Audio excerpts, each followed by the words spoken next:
पाकिस्तानला पाठिंबा देणाऱ्या तुर्की आणि अझरबैजान या देशांविरोधात भारतात संतापाची लाट निर्माण झालेली आहे। भारतातील अनेक मोठ्या ट्रॅव्हल्स एजन्सींनी तुर्की आणि अझरबैजानचे असलेले सगळे टूर पॅकेजेस जे आहेत आणि बुकिंग आहेत त्या रद्द केलेले आहेत। जम्मू काश्मीरमध्ये झालेल्या दहशतवादी हल्ल्यानंतर या दोन्ही देशांनी पाकिस्तानची साथ दिली होती।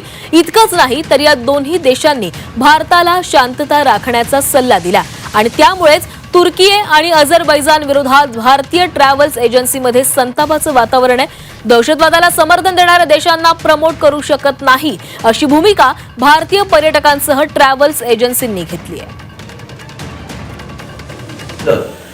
आपल्या सैन्य दलांनी याचा बदला म्हणून ऑपरेशन सिंदूर राबवलं आणि त्यानंतर भारत आणि पाकिस्तानमध्ये युद्धजन्य परिस्थिती निर्माण झाली। गेले 3 ते 4 दिवस आपण हे सगळं पाहतोय।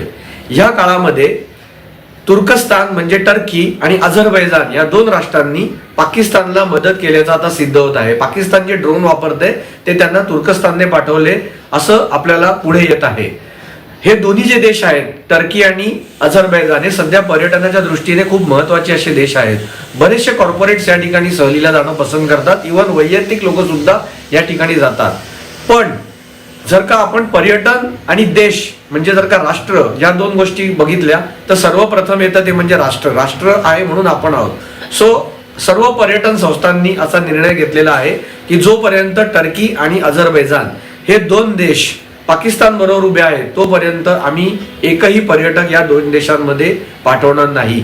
आपल्या पैशावरती हे लोक पैसे कमवणार आणि त्यानंतर आपल्या शत्रूला मदत करणार, या दोन गोष्टी कधीही एकत्र येऊ शकत नाहीत। त्यामुळे सर्व कंपन्यांनी जो निर्णय घेतलेला आहे एक जबाबदार कंपनी म्हणून विश्वविहार हॉलिडेज सुद्धा या निर्णयाला सोबत आहे।